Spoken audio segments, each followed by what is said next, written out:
welcome to the Bald Ambition Podcast. I'm your very bald host, Mookie Spitz. And the ones loaded with ambition today are Ingrid Moon and Greg Sorber. They are my fellow indie science fiction novelists. Welcome aboard, Ingrid and Greg. We just had the privilege and exhaustion of attending LA Comic-Con 2025 at the LA Coliseum, Friday, Saturday, Sunday, September 26th, 27th, 28th. I had a terrific time. I am the newbie. I was the virgin. Ingrid was gracious enough to share her table with me and my concoctions. And I got an opportunity to meet Greg as well. We also share a Discord chit-chat group for indie sci-fi novelists. And I brought them on the pod to share our experiences, best practices, and general observations about this monumental event in science fiction, fantasy, cosplay, gaming, horror, Stan Lee, virtual holography, droids rolling around the floor, and all sorts of zaniness for 3, what I thought were amazing days of fun. Exhausting. How do you guys feel about it coming out of the event? I don't know how I feel. I feel like we could have done better. I feel like there were some challenges, probably with the con overall and also with our location. And also just, it's always hard to try to match the right audience with wherever you are. So, but it was good overall. We had a great time. All right. So I've got some minor thumbs down and it was okay from Ingrid. How about you, Greg? How's your feeling about it?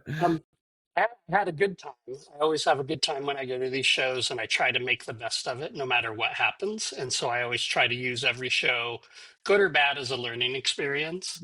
And I had a little bit different experience. You all were upstairs in one of the main halls in the small press area. I was downstairs in the artist's alley, which was really cool. It was really, really interesting. Like Ingrid, I have some questions about just the whole structure of the show and if everything was set up as optimally as it could be.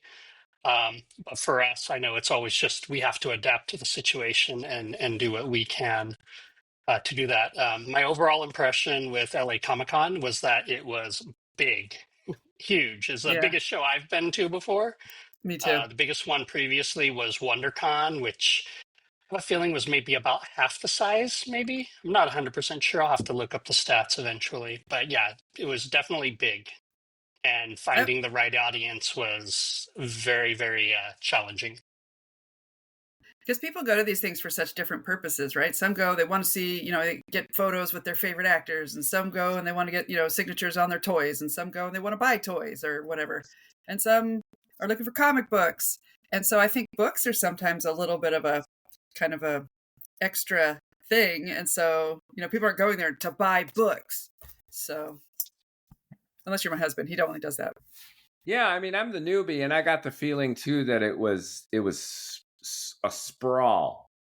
So there was no center of focus, and splitting up the booksellers and then distributing some of the booksellers like you, Greg, among the artists, the active artists, might have been a little bit disorienting and confusing. Ingrid and I had a table on the far end of the main floor. The very all the far way end. In the South Hall. We were near like the cafeteria. So it was almost like a perimeter afterthought for folks to kind of like flow on by from here to there. So yeah, there's questions about the logic of the layout and making best utilization of this vast arena. And to give listeners a little bit of context, the OG of Comic-Cons is San Diego, if I have this right, and a company called Kamikaze LLC. In a sense, you could call this one a copycat from the original. It occurred, about a month or so after the San Diego OG event. It did attract 100,000+ people, according to stats. and it had to inhabit the LA Coliseum. And you had hallways and panel discussions. You had first floor, second floor. And to walk the perimeter of this thing was literally, I did it a few times, just kind of looking around and trolling around and networking, at least 2-3 miles on foot to just circumnavigate this thing. So, from a seller's point of view, it's like, we were like the little who's in Whoville, right? We are here. Yeah. We are here. I think so. San Diego is run by a different company. San Diego Comic-Con and WonderCon are run by a company. And then this one used to be called Kamikaze. And it started up about, I don't know, 5 or 6, 7 years ago. And then they switched it over to just be LA Comic-Con. So maybe they merged with somebody. I don't remember. Yeah, people have trouble telling the difference, right? LA Comic-Con, San Diego Comic-Con, and New York Comic-Con is also pretty big. Yeah. And I think from a branding point of view, it gets all mishmashed together. I think a lot of the smaller ones too, because they're more, you get the local people as opposed to people who fly from everywhere to come join you. But the local ones don't have as much, big names and stuff like that. So, because we were at Long Beach a couple weekends before, and it was a little different because it was very small and cozy, but also I sold as many books. So, so size does not matter. That's the initial best practice. We are logging best practices for anyone listening and wanting to sell. And speaking of selling, let's take a second to introduce ourselves to our listeners in terms of our indie sci-fi roots and work. Do you want to lead the charge, Ingrid, with who you are, what you've written, what you were selling? Mookie, I hate introductions. My pitch. All right. Hi. I learned how to do my pitch better from Mookie. Thank you very much.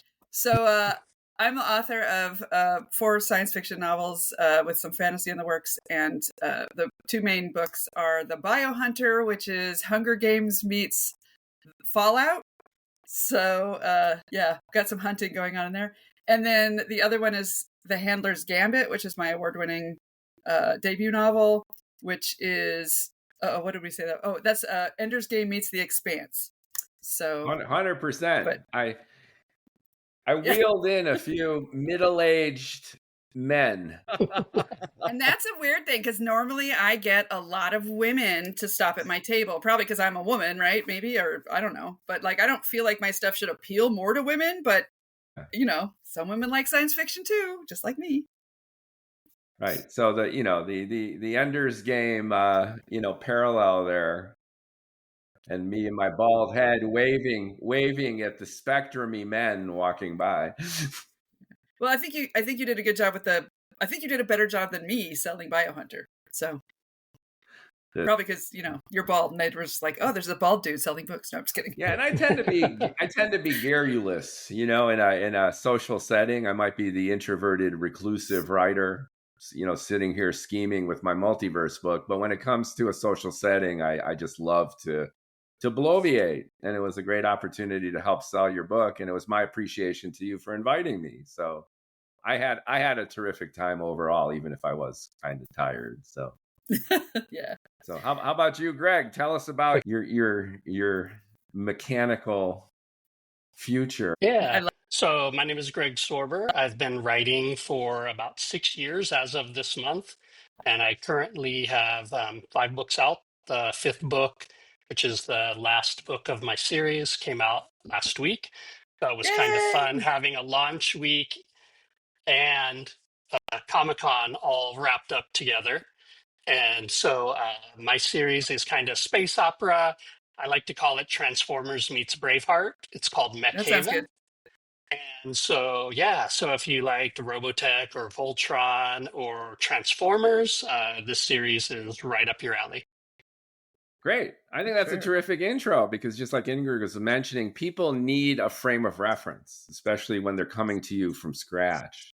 Like in Hollywood, the old thing is this is Jaws meets Indiana Jones in the Die Hard Tower. It's like Jaws in space. Does that make any sense? Well, it doesn't have to make any sense, but at least I know what you're talking about, where it comes from. So I think that sets it up pretty well for people who are new to you and your oeuvre. So I think that's great. And me, I'm Mookie. So if you've been listening, then you've been hearing me bloviate about my book probably in the past. And if you're new to me and the group here, I've written 2 substantive works over the last 3 years. One is the illustrated holiday satire Super Santa, where Santa Claus is a boring boomer to today's kids. He gives up on Christmas. If you can't beat him, then join him, become a superhero, and mayhem ensues. And I did that with a very talented illustrator, colleague and friend of mine, Rusty Unisoff. And then over the last year, I went solo to write really the sci-fi book of my dreams. Ever since I was in my 20s, I wanted to write the sci-fi book. And finally, after raising 3 kids and 2 divorces and surviving the cataclysm of American adult life, I just gave up and decided to become a child again and damn the torpedoes. And I did it. So I hunkered down and I wrote Johnny Fazuli and the Transfinite Reality Engine.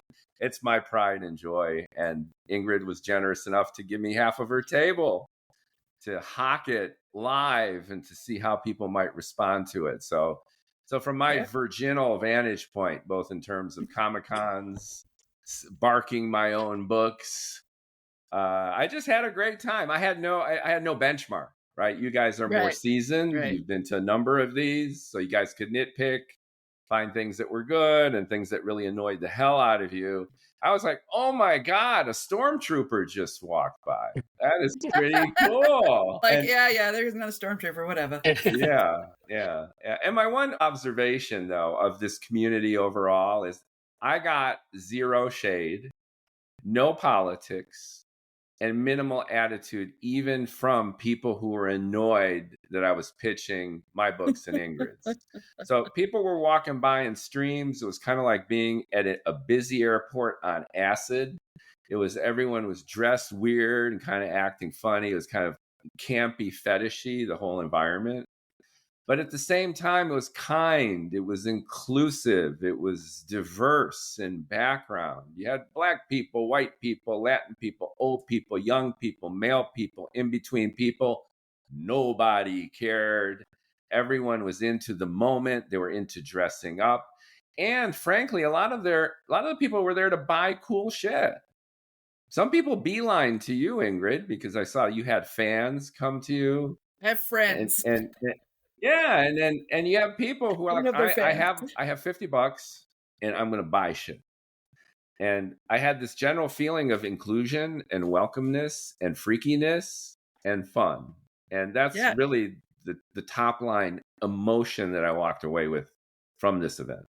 Comic-Cons and, like sci-fi cons, anime cons, all these things, they're your tribe. So like if you fit into that culture, you're totally like this is where you belong, right? These are the people who are they're not gonna judge you. Well, they might judge you a little bit, but not really. They're like, oh, look, somebody dressed up like so-and-so. And you're like, and other people are like, I don't even know who that was, but but it's, you just appreciate everybody being there and being cool. That's so cool. And the quality of the outfits too. You had somebody went to Target and got a Jack Skellington t-shirt, and you had someone like your buddy who has like an ensemble at home of 25 Hollywood quality Star Wars outfits. Everything from the Red Imperial Guard to that was my friend Ray. Ray. Let's give a call out to Ray. I was stunned. And, you had a lot of folks who just went all out. So I love that range of commitment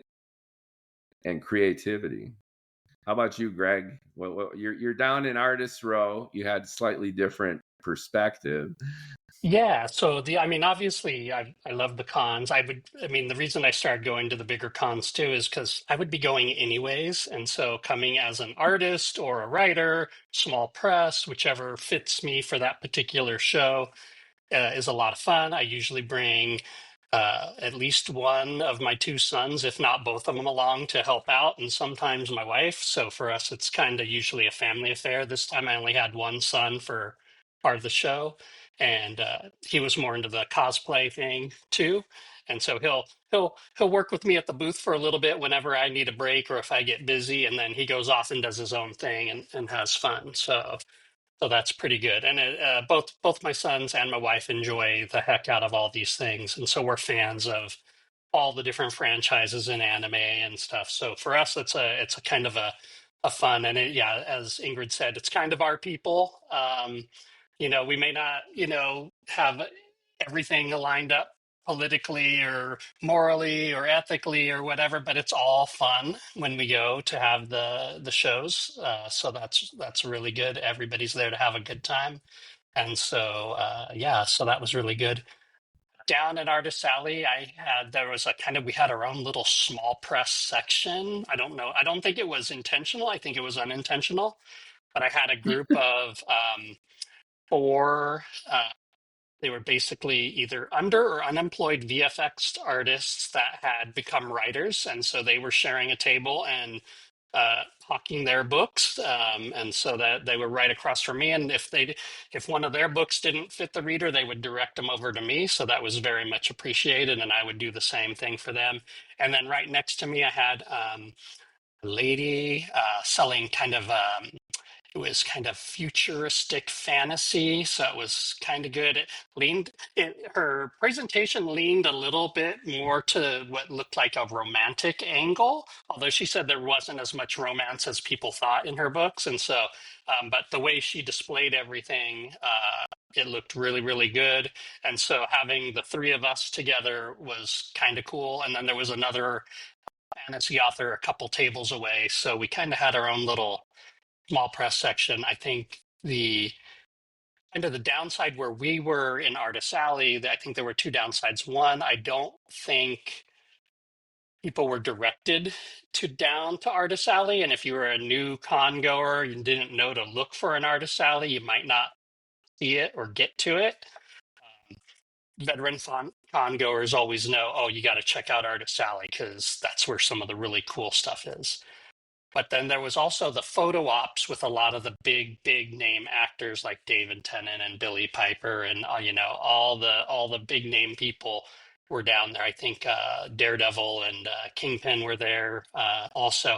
So there was a lot of people heading that way for autographs, and they would make a beeline for the autographs. So they're really hard to grab their attention on the way in. And then on the way out, they had already spent $150, $200 on their autographs, so it was really hard to try to grab them for books. And they may not have been book people anyways, but it was that was one of the challenges we faced down where we were. So that was one of the interesting elements.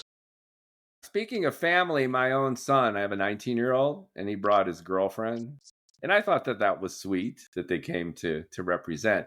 But they were kind of freaked out. They're like, Gen Alpha people where they just look at their phones, and there were all these people. And I think really it was sensory overload for a 19-year-old. For two 19-year-olds. Gen Z, not Alpha. Not Gen Alpha? They're still Gen Z at 19? Really? Yeah, my son was 19 I should also. Know these things, but to me they were kind of like Gen Alpha because they're like digitally native and overwhelmed. No, Alpha's the babies are in school right now. Okay. All right. Yeah. Well, thanks for the clarification, but I felt that they were just wiped out. My son is 19 also, and he did the same as Greg's son. Like, basically, I'll stand at the booth if you need me to, but really I want to be walking around cosplaying my own thing, doing my own thing. So he had a great time. He normally, I'm lucky to drag him for one day, but he came all 3 days, and that was exciting. That's pretty good. So we had representation. Yeah. And Greg, you were saying that you had the little press row down there and you were differentiated. So you had the kind of romantic sci-fi seller. You're the mechanist, right? So you stood out. I was pure sci-fi space opera. Right. The booth across from me, they had a mix. There was kind of like a sci-fi thriller, fantasy, kind of more of a romance, and then more of a dark romance. And so that was kind of their thing. Yeah. So, I mean, it was nice having a variety. None of us were in direct competition. And one of the gentlemen, I believe his name was Scott, he was definitely outgoing and he would do whatever he could, calling people over, getting people engaged. And as an introvert, I'm, like probably both of you, my natural inclination is to be reserved and quiet and let people come talk to me. But I also know at these shows, you have to kind of step it up and be outgoing. But I did find it really difficult, especially I would say Friday afternoon and Saturday morning, really difficult to engage people. People were just really like in their own zone and not wanting to talk as much. By Sunday afternoon, I think people were freed up and a lot more willing to talk and come over and chat. And they had bought everything they wanted to buy, and so they were more willing to kind of explore other options at that point. I did find Sunday was way better than the other 2 days. Yeah, it seemed a little like Friday was Friday. That's how all 3-day shows seem to be. And then Saturday, usually that's a huge bump, right?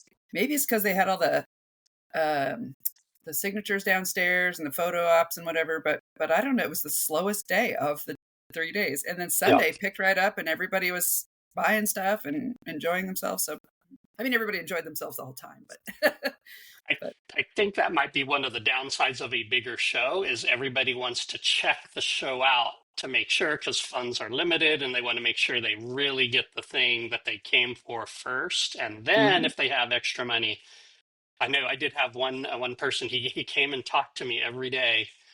Saying it's like, yeah, the first day he came, I told him about the book. The second day he came by and goes, hey, you're the one who had the book about, and then he basically repeated my pitch. I'm like, yep, that's me. And he's like, okay, I really want to buy your book. I just got to make sure I get everything else. And then sure enough, on Sunday, he came back and said, okay, I'm over budget, but I'm still going to pick up your book. So I'm like, thank you very much. I thought there'd be more Sunday traffic because of that. I thought there'd be my anticipation of the flow was that people would save their money and knowing that sellers had inventory to unload would wait until Friday afternoon and say, hey, I saw your book. Can you give me a deal? And that really wasn't very much the case at all, which to me says I'm coming to Comic-Con. I got some money.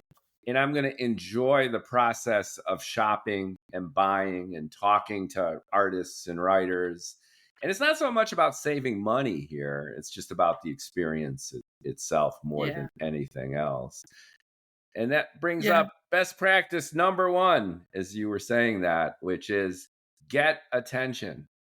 So you need to cut through the noise. And literally, if you're standing there at a booth, hundreds, thousands of people are going to pass right by you. And Ingrid demonstrated the effectiveness of this technique right off the bat, where she was just talking to everyone. You guys read sci-fi. And then I chimed in from the sideline.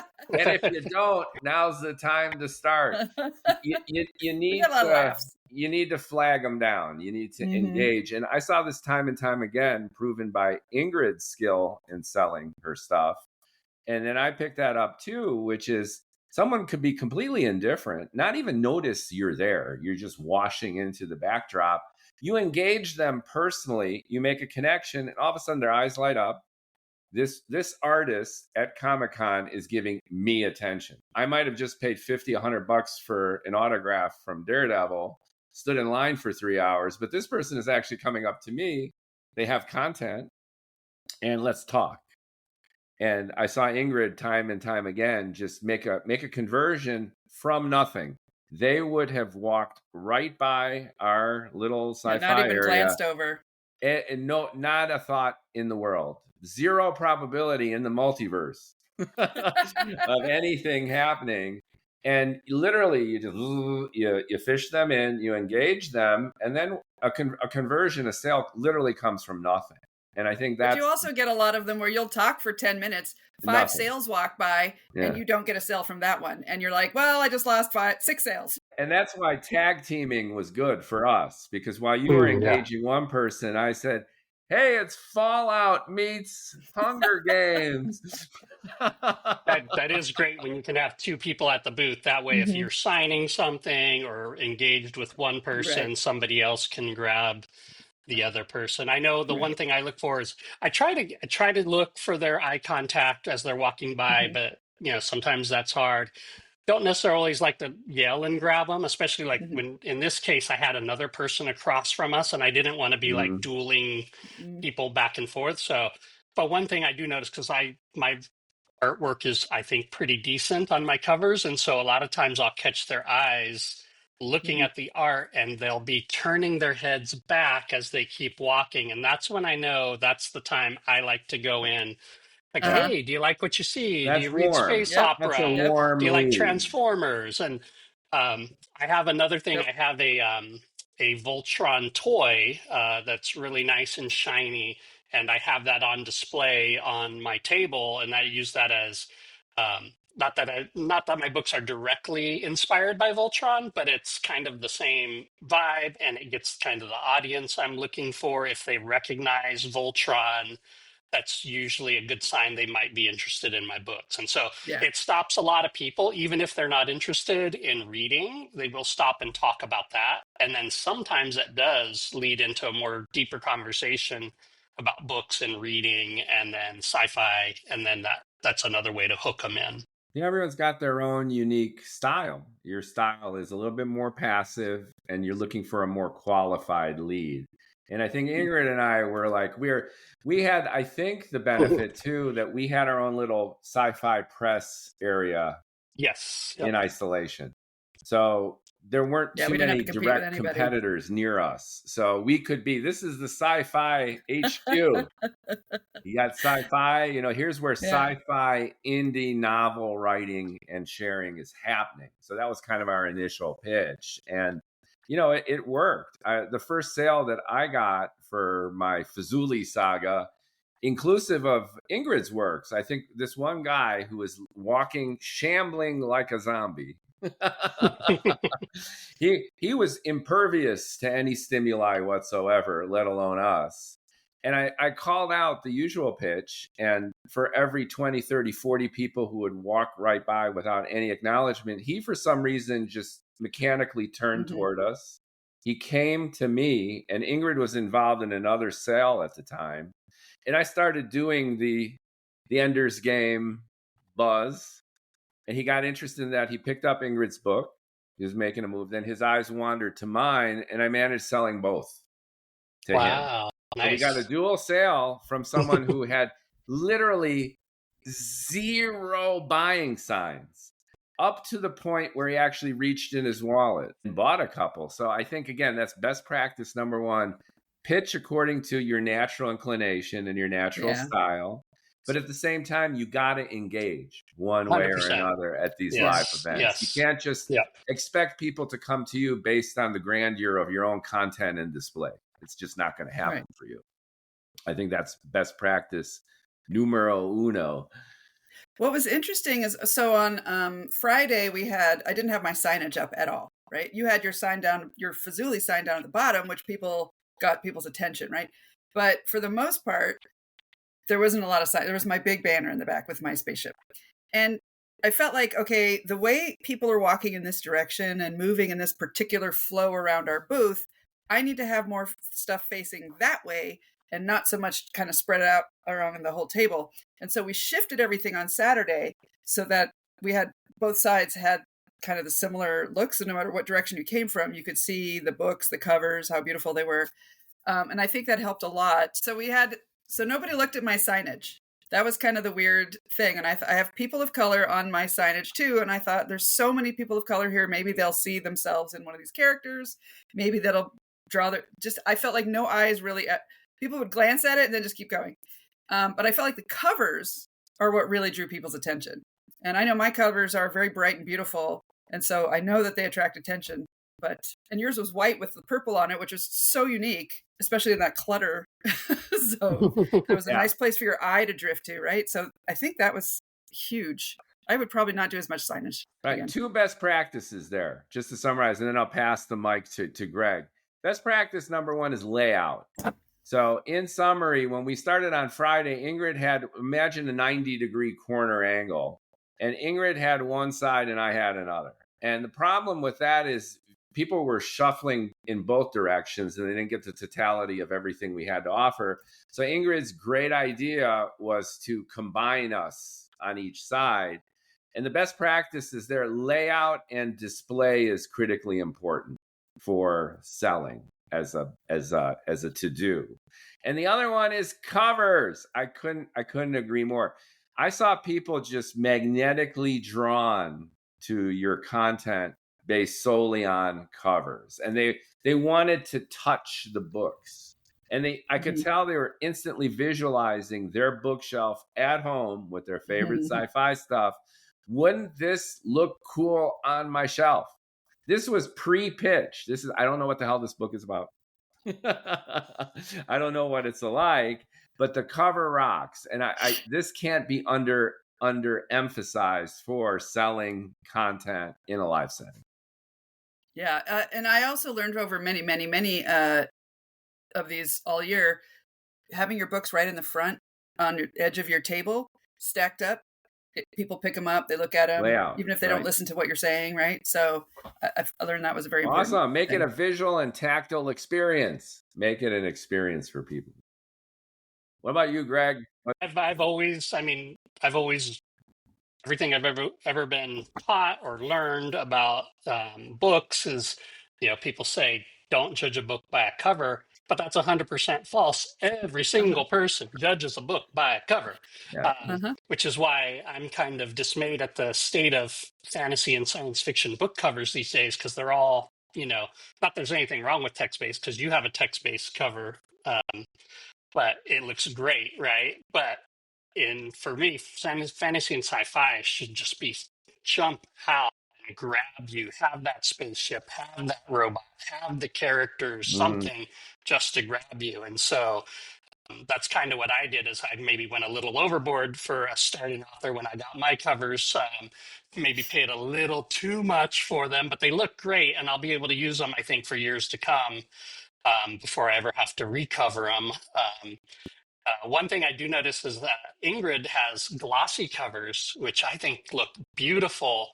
And my cover artists, both of my cover artists would tell me, oh, just go with matte. But I think in a live setting, the glossy covers really, really stand out a lot better. And so I'm going to have to think about doing that with my next series, and maybe even converting the ones I have to glossy covers, because they just pop so much nicer. Yeah. Especially if you have color. Yeah. Color glossy. They're drawn right to it. I had the opposite, which is mine are matte covers, and I had cats and bongs and shit on my cover. The bathtub. So people they were kind of curious, like, what the fuck is this? But at the same time, there was no connection to any kind of multiverse jumping, a multi-dimensional Civil War space opera. It didn't convey the content in any way that resonated. It was more like almost like an art poetry kind of book, like, cats and bathtubs and wires. So but it was attractive. It looked cool. Yeah, no, it looks good. Contrast, but it was like, again, it was a quizzical glance, whereas Ingrid got an immediate and visceral magnetic draw. I want to touch it. I want to hold it. And I want to put it on my shelf. Yep. So that's a very, very important takeaway. And again, I want to give points to my niece who did my cover. I love my cover. I think it's fabulous. We're on audio, but this is a great cover for the book that I loved writing and sharing. But as far as selling it at Comic-Con, that's not going to go, man. It's like, this is not some like, Berkeley, tea, Earl Grey tea drinking session with the Poetic Society. It's not going to work. I think some book covers will do better live, and some do better as ebook, like, when you see them online. And yours maybe is like definitely like online, plus you have the description right there. People are like kind of looking at that whole thing. Whereas if they see it live and there's no context around it, you're like, I don't know what. Although your signage with hooch your fazuli. Like people are like, what the hell does that mean?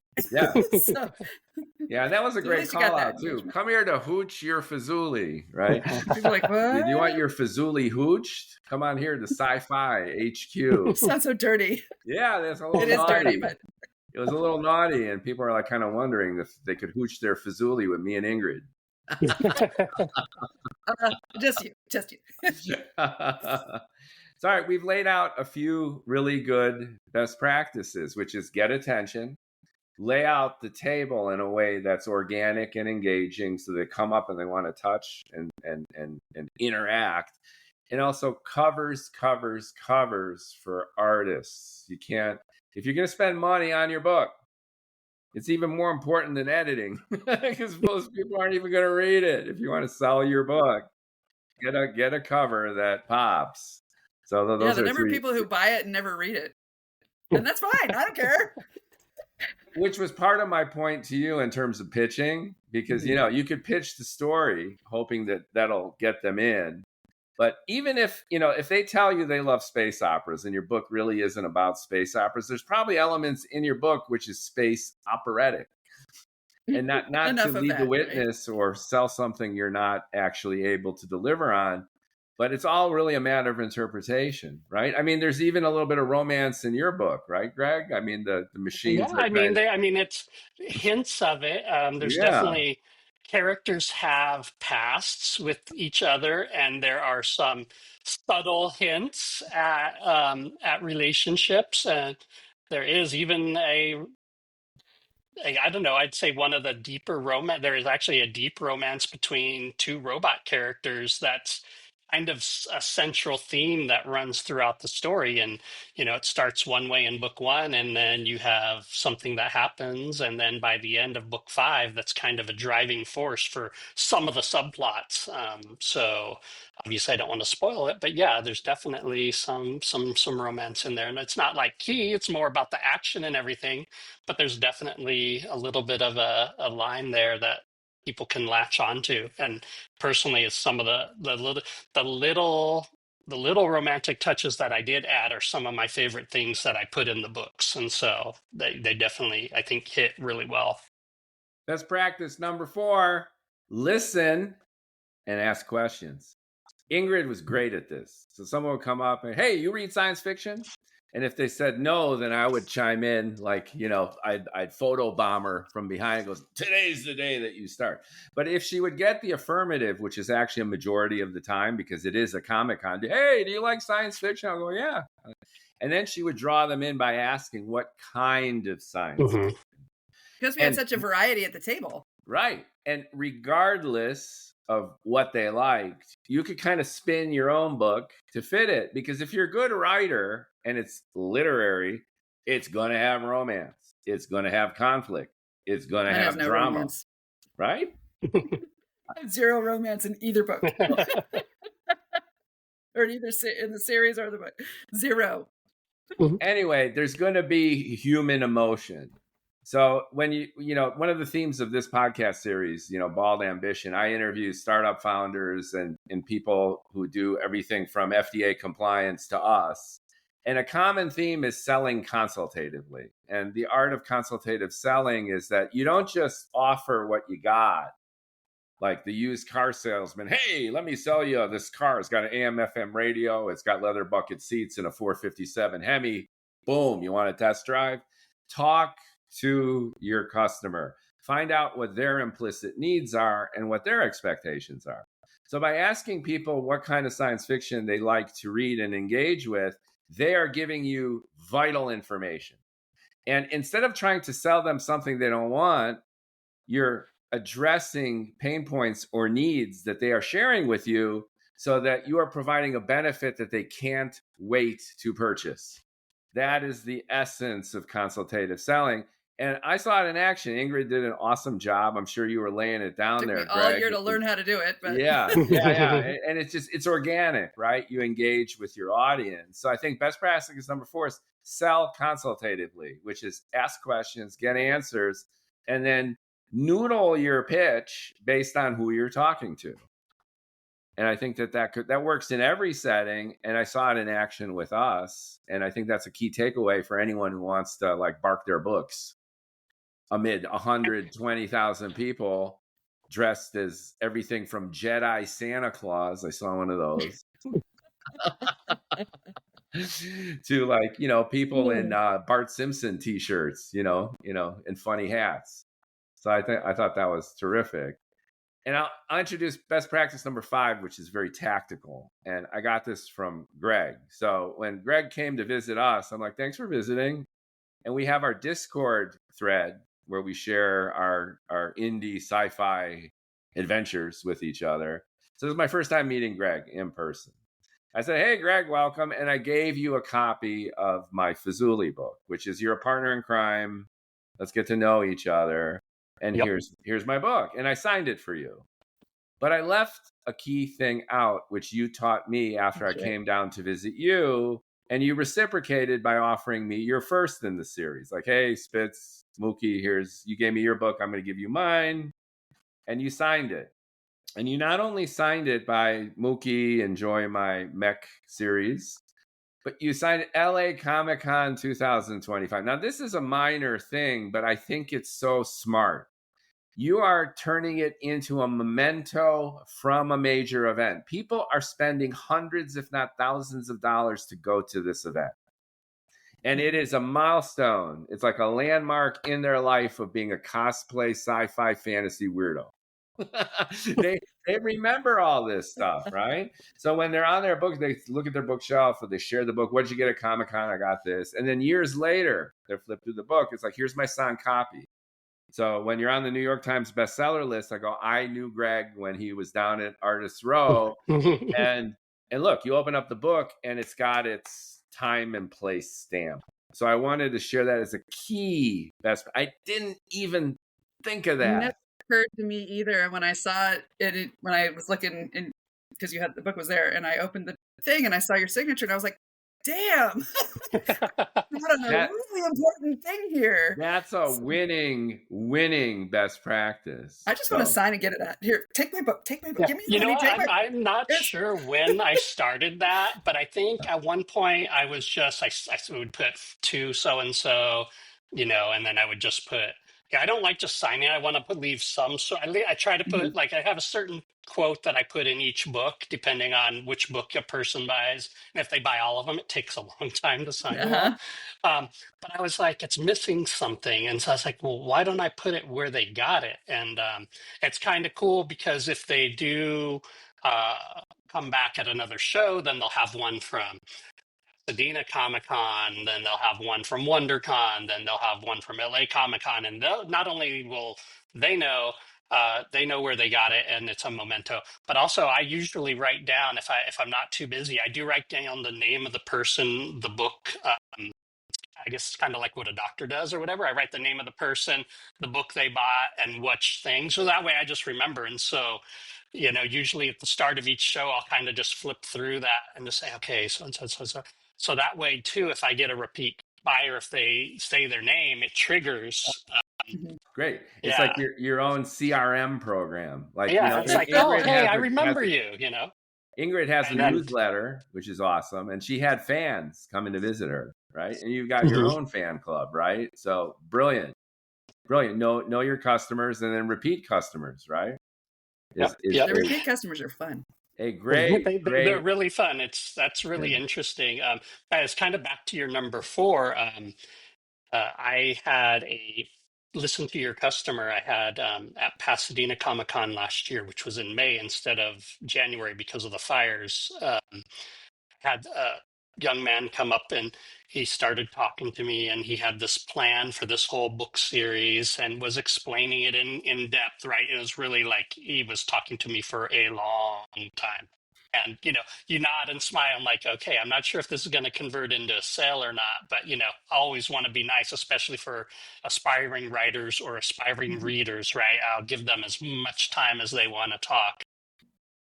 And so later he definitely wasn't a sell for Pasadena. And then at LA Comic-Con, some guys come up, they're probably in their early 20s, and one of them started talking to me, and he seemed familiar, but I couldn't place it. And then he's like, "Oh, I bought your last book at Pasadena." I'm like, "Oh, okay, cool." And there was like four other guys, and they were talking, and then he convinced one of his friends to buy book one. I'm like, "Yes, good." And then he picked up book two, because if you buy two books, you get a discount. So that way they got a discount. So I was like, "Yes, thank you." Then they had a third friend with them, and then he started talking to me. So you probably don't remember me, but I was the one talking to you for a really long time in Pasadena.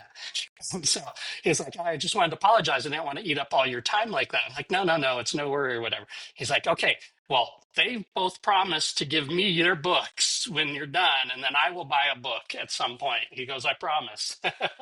So That's it's just great. a lot of fun because you get to Yeah. build the relationship with the fans, which I think is maybe, I don't know, another best practice for these shows is really you get the personal contact with the fans, which is, I think, the best part of doing them. Hmm. Ingrid was a maestro of this. You brought gaggles of friends, and you had your own posse. I had a posse, several but times. they And weren't it was- necessarily buyers. They were, just friends from old times or whatever. But I did have a few, like Michael, who's like my number one fan, I'll say, because he's the only one who's not my family, who literally came to get his third book. Right. So got one in Pasadena, he got one in some other thing we were at, and then he got one at to this one. And his brother had come to Long Beach and was like, "Oh, you're here. Oh, Michael couldn't come, and I'll take it." So we took a selfie to like kind of post to Michael that you missed out and whatever. But he's like, "No, we'll be at LA Comic-Con," and I was like, "Great." So if you remember, like every day I was like, "Okay, are Chris and Michael going to show up? Are Chris and Michael going to show up?" And they didn't. And finally on Sunday they showed up, and I was like, "Yeah." Oh, wow. Yeah, and it was like a little party in the booth. And, Yeah. I ran a nightclub for years in the 90s, and you know how they artificially keep a line at the door? They like let people in slow. That's everywhere, restaurants, nightclubs, any kind of business, because it creates a buzz. Mhm. So best practice number 6 is if you can create a 7. buzz at your booth, Yeah, then yeah. go for it. Even if it's Mhm. like your family, like they come to like support you. People are attracted where other people are. It is it's Right. the opposite of an empty booth with an empty section. It's like kryptonite for party goers. It's like that party died or it's not even happening. People are drawn to a party because they feel FOMO. It's like, what's going on It's over there? FOMO. There's clearly something going on. So you did an awesome job of like getting gaggles of people to just hang out at the booth. We And also that was blocked like a the magnet. hallway, so It created a magnet for other people. And there were many times too where you had your gaggle of friends and fans. Then there were 2 or 3 people interested in the books, and it was even hard with the two of us to multitask because people, all of a sudden the interest went from us begging for attention to like we were literally overwhelmed. We were short-staffed in that little corner. And that's Only some my of the son would be irony and helpful. paradox of doing this, which is like trench warfare.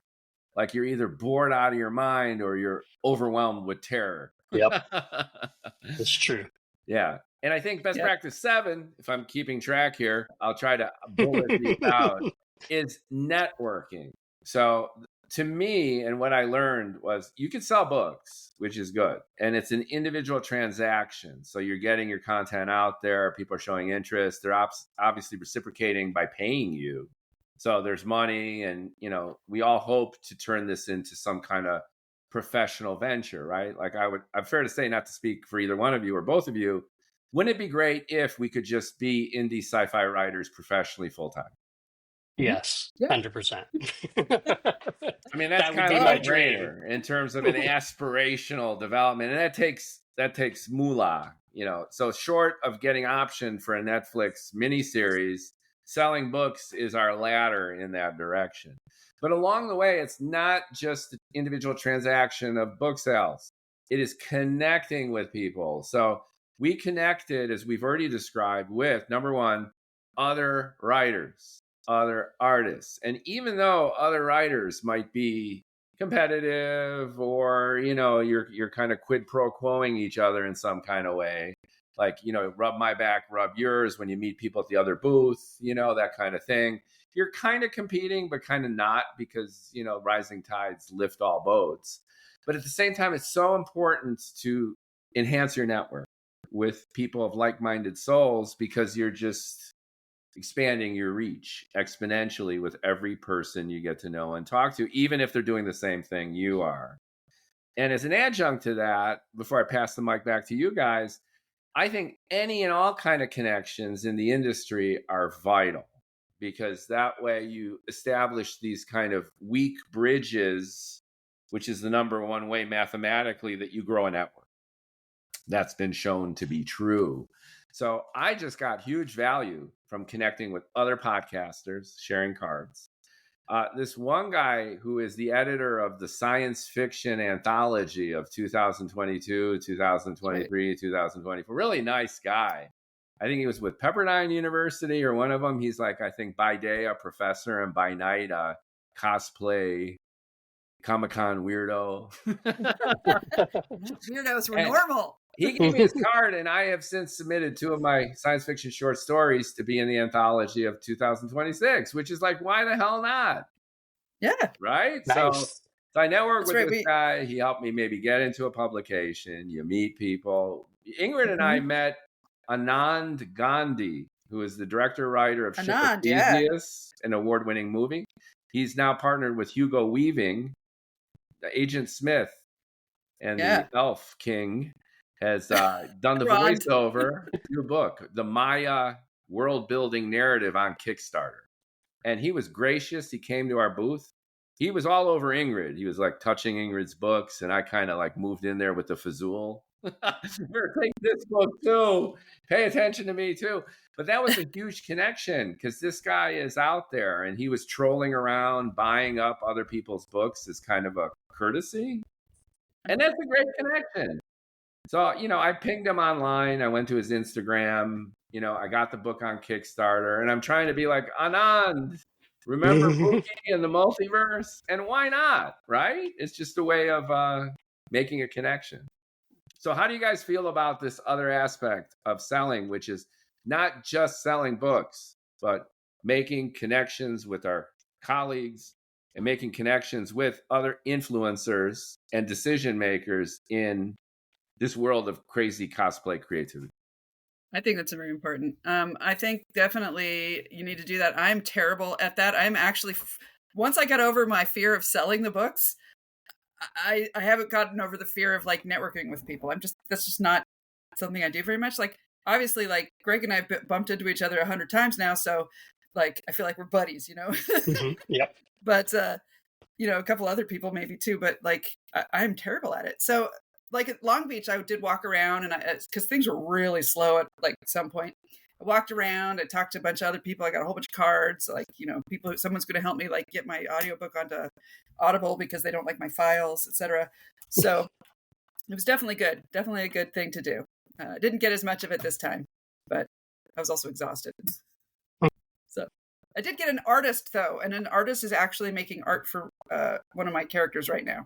Awesome. That's signed a contract today. That's awesome. Nice. Best practice number 8. You're beating me too, but for sure. Yeah. How about you? So I mean, networking is really important. And when when you're a brand new writer, starting out, and you're like, how am I ever going to get to know other people? And it's really daunting, because writing is, by definition, kind of a very solitary task unless you're with a writing group or whatever. And so, you can go to conferences and meet people. And that's been okay for me, but I think the shows have been better. But it's not just doing one show, it's doing multiple shows. I guess this is my rounding out my second year of doing in-person events, and I've done like 3 or 4 a year. So it's not like I'm doing a ton of them. I'm not doing every weekend or even every month, but after you do the same shows, you do start to recognize the people, the vendors, and even some of the attendees you get to recognize, and they'll say, oh, hey, how are you doing? And, wave. And so yeah, that part is great. And I mean, networking, where 3 of us are here because we networked in some way, shape, or form. So that's great. And so, yeah, like Ingrid, I didn't really get a lot of networking done at this one. I talked to both of you, obviously. There were 2 two folks, a comic book artist and another indie writer, came around who had met at other shows, and we talked a bit. And then, of course, the writers across from me and to the left of me, we talked and networked. So I guess I was a fair amount of networking for a show, but I've had other shows where there's been a lot of other people walking around networking and talking, and this one just didn't, for me, didn't seem to have quite that much. Maybe in other areas or different parts, maybe it did. Yeah. There were, I We mean, did there get a were, couple podcasts. yeah, there were hundreds, at least hundreds of vendors, I would think, at the show. So it is hard for everybody to get around and talk to everybody in 3 days. Yeah, and that's a perfect segue to best practice number 8 or 9. Whatever, we lost count. I'm amazed I'm even like tracking this far. But anyway, vendors and other people in it to win it for the cashola or the money. So specifically, from my vantage point, I spent some time when I'm trolling around going down to Artist Row, where you were, Greg. And here's what I put in my bald head. I pretended I had $100,000 in disposable income that I could spend on repurposing my Johnny Fazuli multiverse adventure into an ass-kicking graphic novel. This is just a fantasy I had. I do not have $100,000 to unload on this project. But the reason I did this was if I had that in my pocket, bulging, then which artist would I want to work with? And I scrutinized everyone, like I zigged and zagged aisle after aisle. And I ran into one, Don Aguilo. He's a Filipino-American out of San Francisco. And his stuff nailed it for me. It's kind of a combination of the Silverstein ink splashes from Fear and Loathing in Las Vegas, if you remember that, with a character who's fairly photorealistic. But you have heavy airbrush and you have explosions of color, which are kind of this expressionistic outpouring of manic energy. And that's what this guy had in droves. So I went up to him and I said that. I go, "You're awesome. How do you work with writers? How do you?" So he goes, "Well, I don't want to see your book. Send me an NDA before you tell me anything about it." And to me, this screamed professionalism. Like, I don't want you blaming me for ripping off your shit, and I want you to feel comfortable and vice versa. So I said, cool. And then, toward the end of the conference on Sunday, I went to visit him again just to say hi so he'd remember me. And that to me was another kind of networking connection because he works with a lot of writers. And then he's got, I think the Rise series is his aesthetic contribution. And that's got some legs. So he's fairly well known and he's a professional comic artist. So that was a meaningful connection to me where it wasn't so much like this is a producer for Netflix or Hulu, but this is a guy who could potentially repurpose content. And even though he's probably way outside my current fiscal spreadsheet budget, it was eminently worthwhile to talk to him just for the sake of it. Get it in motion. Came back all excited. Yeah. And you guys thought about like graphic novelization, that kind of stuff for your books? Movies, but not graphic novel. You don't see that as a stepping stone potentially to no. I think it would be a great seller at these cons, but I don't think I could stomach the length of time it takes for people to draw and to get it all right. I mean, these are, big books, big series. So I don't even imagine how they would do yours. Yeah. Well, I worked with an illustrator on Super Santa. It's over 500, it's like 150,000 words and over 190 illustrations. Oh, wow. To your point, that was challenging.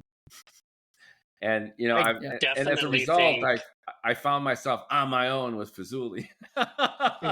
So part of me is I want a creative partner, who could draw with, and most people aren't going to work on spec. They're not like, "Whoa, I love your book, and I'll just do the graphic novel for free," said nobody ever. Yeah, I definitely think my series would be really, really good as like either a graphic novel or a cartoon or a manga or an anime. I definitely think it would fit that genre really well. But again, the budgetary process, because I would love if somebody would do it on spec and we would split the royalties. But for me, yeah, I mean, my sales are not to the point where somebody would be willing to take that risk. And I wouldn't It's ask hard. anybody to take that risk. It's been hard enough with audio, you know. But yeah, I would love it. And I think it would help sell it, honestly. So at some point I may have to allocate some funds to at least do a first issue and see what the reception is.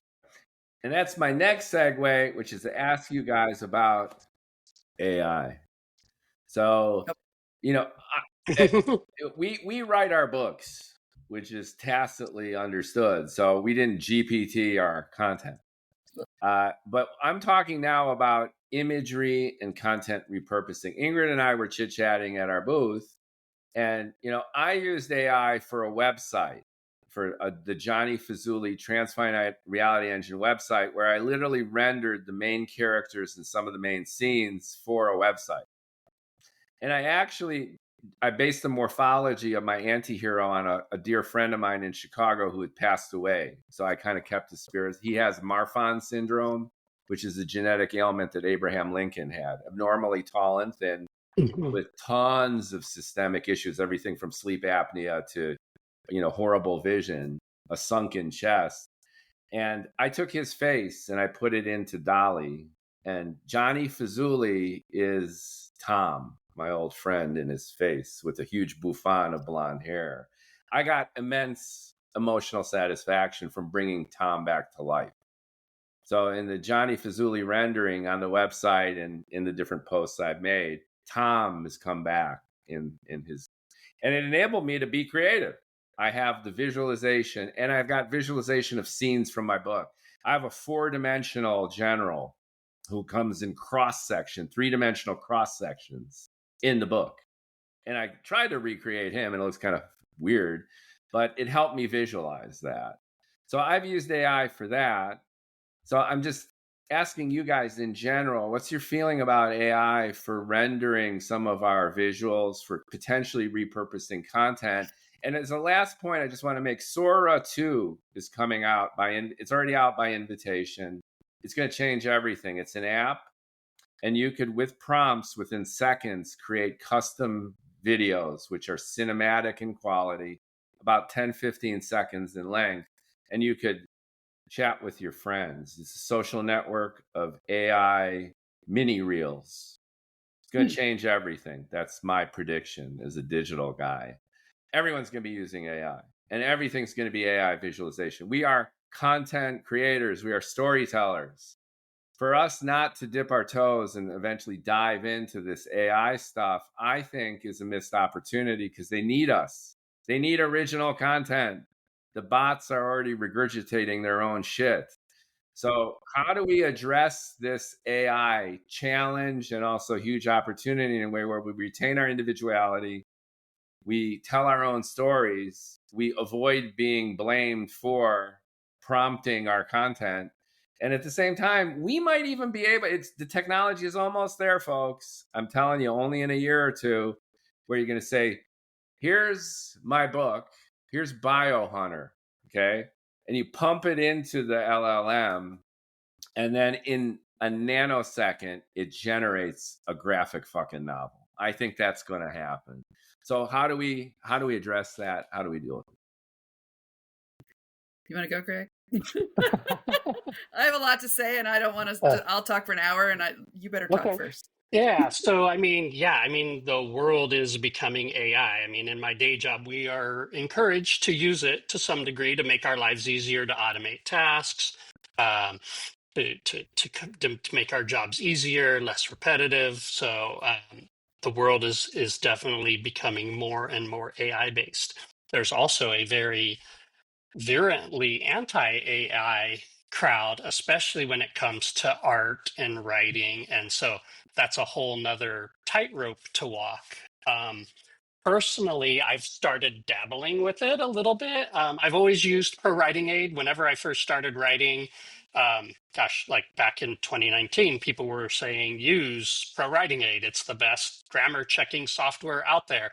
And there was no issue about whether it was AI or not. And so I've just been using that all along. And I use that before I hand it off to a human editor. So I clean it up as much as my manuscript up as much as humanly possible, and possible with the Pro Writing Aid, and then I hand it to to my editor, and then he sends it back, and then I make his changes, or most of his changes. So that's kind of that. In writing my fifth and final book, the fifth book took me so long to write, was close to 2 years to write, and I got a lot of just personal life stop, business life stop. So I never could get quite the momentum going that I wanted. And so I found it difficult to remember what I was doing in the story. And so I was like, there's got to be a solution out there to help me. And then I heard about Google's Notebook LM. And what I did is I loaded my previous books up there, and it was like having a Wikipedia page of my own book. And I could say, oh, well, what faction is so-and-so in, a certain character? And it would pop it up. I'm like, oh, thank God I don't have to spend 4 hours flipping through, 4 books to figure this out. And so it became really, really good for me and then it would offer up ideas and suggestions about just like its observations of your story. And it'll say, oh, you have themes of this, this, and this in your book. And like, oh, I never even thought about that. But yeah, that makes a lot of sense. Okay, cool. So I have used that. And then also in the fifth book, I did kind of the same process that I always do. I finished writing it, all 100% me writing it. And then I went through and edited it in Power Writing Aid, sent it to my editor, sent it back. But as I was reading through it, I felt it was missing something. And so I would take the chapters and I started experimenting. What would happen if I put this in the different LLMs to see what it would come up with, if it would point out the same errors or if it'd find different errors. And sure enough, it found different things. Some things I implemented, some things I didn't. Definitely, though, I wrote the book. There's no me pushing a button, because I played with it and I try that and I'm like, wow, this is garbage. So I was like, I'm not going to put that in the book, or at least it wasn't anything I would want, because it's not me, right? It's not me writing the book. So yeah, your energy is not going into it, right? So at this point, I'm using it as a tool to help me put out the best product possible. I'm not using it to create. I'm using it to help refine my creation so that it's the best it could be. And so by the end of the process, even though it took me a lot longer than I expected, I was really happy with the fifth and final book of the Mech Haven series. And so now I'm exploring brainstorming with my next series. Because I already have ideas. So I'm like, okay, let's brainstorm. Let's come up with, does this make sense? Does this make sense in the current market? How does this fit?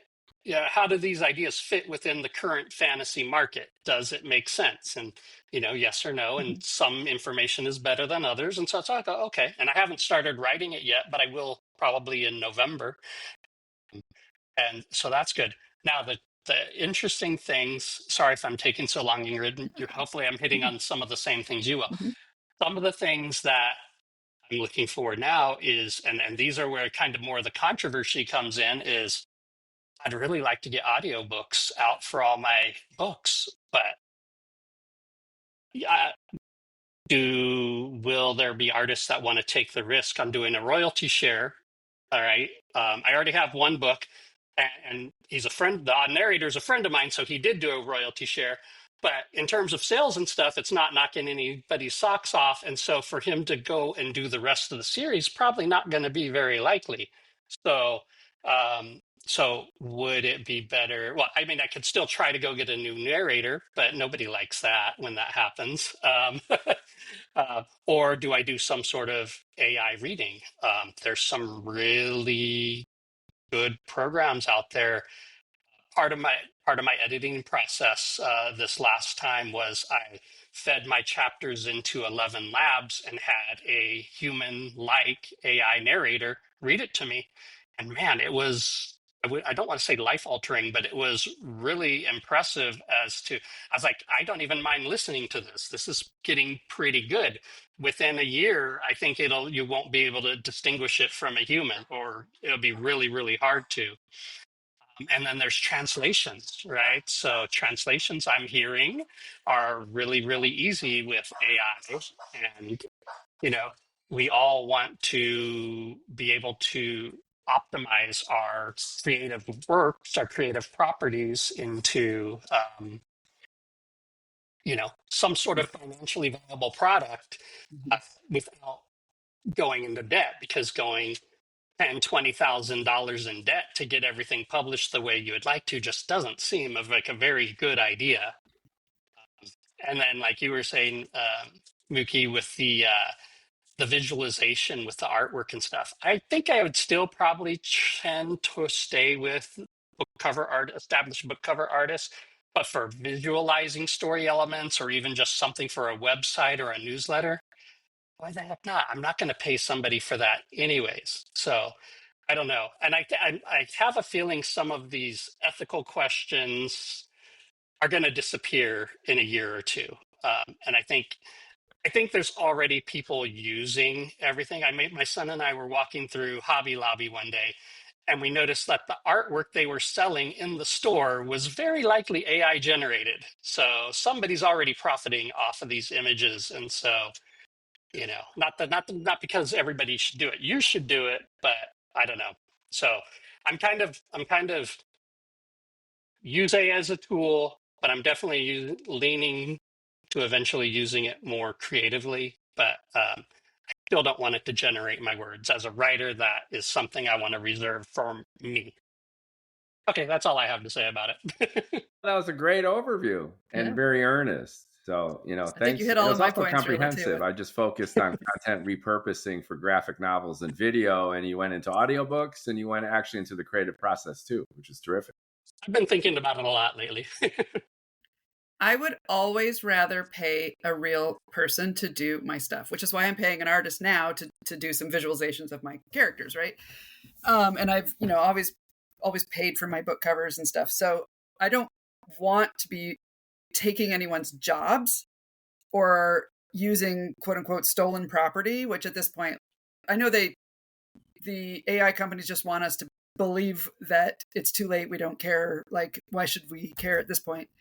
Nobody's ever going to get their money, right, for any of the stolen stuff. But ethically, I do have like a very strong, I guess, resentment that this tool is available, but unethical to use in that way. So, it's such a torn thing.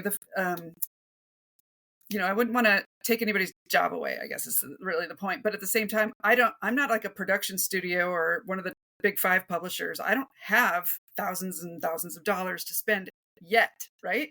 So if I'm using a little AI to create some of my characters and make little posters or even a little, animated book trailer, I don't feel too bad about that because I want to be to the point where I am paying people to do that. And I'm not going to get there without some of these tools. But at the same time, every time I make one, I feel incredible amounts of guilt knowing that this stuff is all based on stolen property. And so I'm always torn. My husband and I are always having conversations. He's much more anti-AI than I am because he's in the game industry. And right now there's no entry-level jobs for game industry people because they're just throwing all the code at AI. And I'm like, but they still have to have people who know how to either put in the code stuff or make it so that it actually like fits together and works. Like AI isn't doing that yet. So it's just job repurposing versus, but artists, there's no job repurposing. You either make the art or you don't. And I want people to be doing it. So yeah. So I'm always going to try to like move in that direction. I just, it's a tool. It's a tool right now. And it won't ever write my words. Kind of like a Mars-Venus perspective on AI, where, Greg's very Mars. He's very practical, right? And functional. And you're taking a very Venus point of view, which is very emotional and empathetic. I don't want to steamroll someone who makes a career out of making awesome cover art right? And I I do don't think want. it's I do think it's horrible, though, the fact that we're even having the conversation that a tool that would have been so good just for getting the drudgery out of our lives, the processes, the automation, and move on to bigger and better things. But what are they doing? They're taking over the creative industries. I do think that's horrible. It's like, what, Yeah. these things we should have reserved for ourselves, for Right. humans. Uh, Yeah. so Yeah. it's kind of a bummer, but we also Go have do to my live laundry it. so I can make art. Exactly.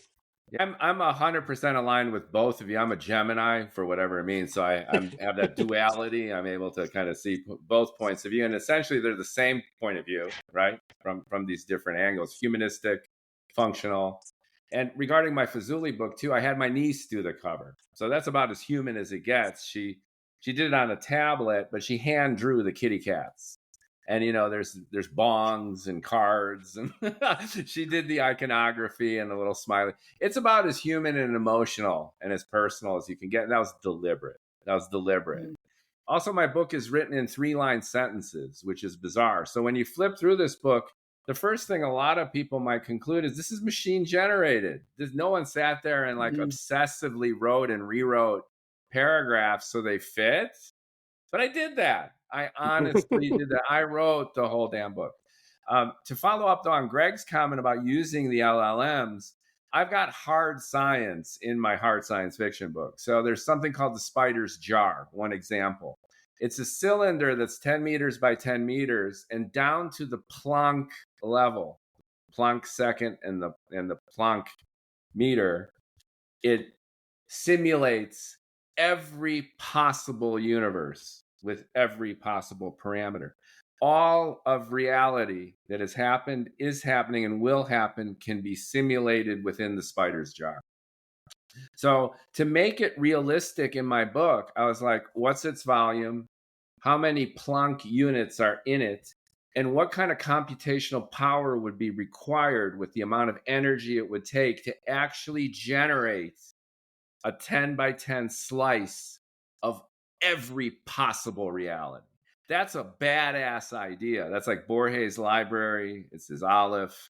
It contains every possibility. And my bad guy in the book, Alice, the avatar, hacks into the jar and the story unfolds.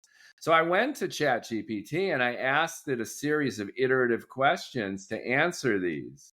And that helped. That was awesome. I've got an Alcubierre warp drive spaceship in my science fiction book. What would it actually be like to be on the bridge of one of these starships? What would you see when it warps space and time to traverse across the galaxy? And I got a ton of cool info from LLMs that would have taken me days to research, scanning websites and journal articles. And then synthesizing it all. It synthesized it in a nanosecond. And I had the lexiconography, I had imagery, I had terminology, and I come across sounding like a badass in Fazuli because I knew how to use the LLMs. Did they write my fucking book? No. But did I become a better science fiction writer, a better hard science fiction writer for using it? And I think the answer definitively is yes. I think it's badass. These sequences, they sound super cool, even though they're sci-fi, because they accessed 1,000 journal articles on wormholes and warp drives. So as a creative artist, that were fed to it illegally. So that's kind of cool. So I'm kind of Pollyanna about this shit. And if I can do a graphic novel by storyboarding my book with LLMs and then using the new visual tools, maybe I'll do it. Forgive me, Don Aguilo. I can't pay you, $30,000 for one comic book right now. And it sucks. I would want to. Right? Well, I think that would be something, we should all look at is like, okay, yeah, I'm building up a base, and eventually when I do hit it, then I can go back and pay for these services and do a human edition. But I mean, because one of the arguments I hear about is accessibility. Yeah. Accessibility for the creative process, accessibility for the consumption process. And, you know, if I don't make an audio book, does that limit somebody's accessibility to my novels? And they can already play it if they download it in a Kindle, but it's a really horrible experience, at least Yes. from what I've seen. So why not throw it in 11 labs and have a really good human voice? And from what I hear, some of them are actually appropriately compensated. I'm still looking into that as to how true Just that one is. quick question. Can you do multiple voices for characters with 11 I labs? hear that you can if you get the right product, I guess. And so how much does that cost to get that? Yeah. Then you might as well hire real talent. I guess it depends. Yeah, I haven't quite gone fully down that path yet. But what, like you were saying, Mookie, I kind of wonder with my books because I don't think ChatGPT came out till my second or third book was out, and so most of my characters are the official name of them are Mech AI, and they're sentient robots with AI chips, and I write them like humans. They have emotional matrices that are in them that help them have emotions, but they have varying levels. Some are more robotic and some are very, very human. But I wonder what the thing would be like if I started over. Not that I'm going to do that, but with an LLM to question how would an AI respond to these type of scenarios. And would be kind of silly to write about sentient AIs without consulting an AI. I haven't, but so it's just me. But I don't know, just something to ponder. It could be helpful. And one ancillary question, real quick: how do you guys feel about your content being ripped by the LLMs?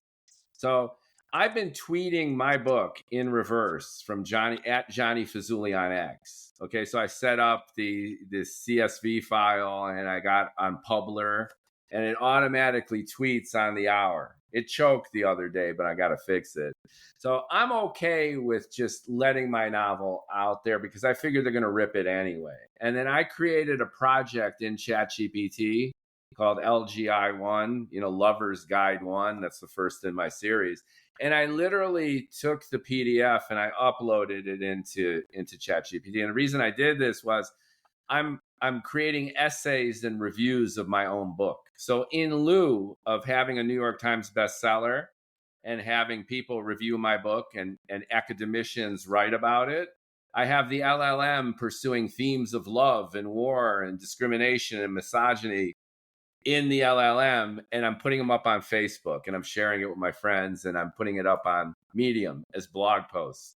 And, we're saying bye ChatGPT because I'm just missing the opportunity for people to comment on my book. I want feedback. So ChatGPT is my best critic. Now, the price I paid for that is Johnny Fazuli and the Transfinite Reality Engine is now in the LLM.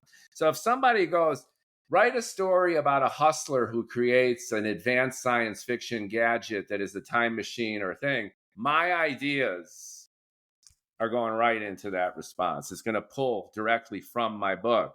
And I gave it to them for free in exchange for them doing what I just described. Sarah Silverman, dozens of comics and content creators have actively sued Anthropic and OpenAI and XAI for ripping their content indiscriminately. And there have been lawsuits, right? There was a very recent one where they've got to pay authors what was it? Like $3,000 max. Anthropic has to pay all these authors that they ripped $3,000 per book for ripping their book, right? And that was like getting off cheap. So how do you guys feel as writers? How do you guys feel as writers with the inevitability of all of our hard work getting ripped pretty much for free? I gave my shit up, so I can't be too wrathful about it. But how do you guys feel about people prompting bots and your stories, your characters, your ideas being part of those responses? Do you want to go first, Ingrid?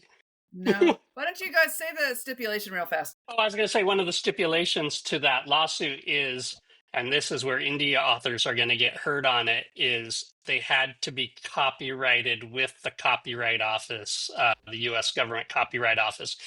A lot of times, and you both have probably heard the same thing, is your work is copyrighted as soon as you write it. You don't have to copyright it at the Copyright Office. Well, that's true to a point, except unless you want to win something in a lawsuit, then you need to show. So even if your work was stolen and used to train the LLMs, unless you can prove you have copyright. Yeah, see, I did not do that. So I did that's not something either. I'm going to have to Johnny look is into. copyrighted because Mhm. this is Johnny's my baby. These are our Even though I babies gave too. Johnny up Yeah. to OpenAI. Yeah. Johnny's So- my baby, and here's the. I hand out free books, right? Once in a while. I just don't expect people to go open those free books and then start stealing things out of it, right? Like I'm going to make my own book that's based on these characters. Well, honestly, if you want to make fan fiction of my books, how am I going to say no? That's another But- part, right? But I don't, it's training the AIs with stuff that I don't consider like, okay, I donated it essentially. So I just, not everybody feels that way about their art. So it's hard. It's hard to Yeah, know. I mean, I do free. I do free promotions once a quarter, or twice a year with the Amazon thing, and so my books are definitely out there for free. But I mean, anybody could buy them for $4.99, $5.99, and get a copy of them anyways. So it's out there. I mean, the way I understand LLMs, and then my knowledge is limited, is that they're not pulling directly from your source. They're kind of mishmashing it all together with all the other sources out there. They Yeah. chop it up It's in predictive language. So it's Yeah. it just predicts what word needs to come next, right? Yeah. And so it doesn't necessarily know that the word it's pulling maybe came from your book. No, I'm it sure doesn't it's give tricky a how shit. accurate It It's it does just is not here's, care. I sometimes. think you want to hear this word. Yeah. So we're going to string these words together based on how I predict that you want an answer. Yeah. So Yeah, it does slice and dice. So it's in the blender, your book. But So, and it's yeah. completely anonymized, but there will be tendrils of your soul and your But creativity. I do think it's better that we get more human content into it before it starts regurgitating its own content, because that's just going to become a mess. I wrote a blog Kinda post want that about to happen. cats, chihuahuas, and Chat GPT that, I had an opportunity. I had cats and I had an opportunity to get chihuahuas. So I felt that it could be a self-perpetuating ecosystem where they eat each other's doo-doo and I don't have to feed either one. And that's kind of like when you do the graph by 2000, what is it? By 2032, there'll be more bot content than human content, and it'll be eating its own LLM shit. So at this rate. So that's our job, folks, as writers. And I think that's a great way to sign off, which is we're creators. We love going out there and talking to real people. We're real people writing real books. We use technology to assist us and help us along. But at the end of the day, we have a passion, and that passion is A, storytelling, and B, sharing our stories with other people to bring them joy, at least as much joy as we have writing it for them to consume it. And we've shared a bunch of best practices for doing that at a big event like LA Comic-Con. And it's been fun as hell to do. And I had one best practice I want to cap with, which is very, very tactical. And I learned this from Ingrid. Print QR codes and business cards. And I mean, it seems so damn obvious. We've kind of come full circle from practical to deeply philosophical and now very practical. But you need not only a touch point, but a call to action. And people are flowing by your booth by the thousands. Encourage them to take pictures of your stuff for future reference, but have something printed. And Ingrid did such a great job. She had bookmarks with a QR code and her email address and her newsletter sign up, and then I was encouraged to make like signage, with a big QR code. I did Venmo and PayPal, but a link to the damn Amazon site to buy the book, a link to the website. I think the audiobooks had the most. Everyone should leave with something. Yeah. Don't just remember you're smiling and waving. I have bookmarks I like to give out. I try to only give those to qualified leads. That's just kind of my thing. They're 25 cents each or 10, 15 cents each, depending on how many you buy. So I like to give those to qualified leads. I do also have cards with each book cover, and it has a QR code on the back, which takes you to the Amazon page for that particular book. So that's especially for the people that prefer ebooks Yeah. instead. So Mhm. Yeah, all my QR codes go to the sell page, which have everywhere you can possibly buy it, including my direct sales, which I always prefer. So yeah.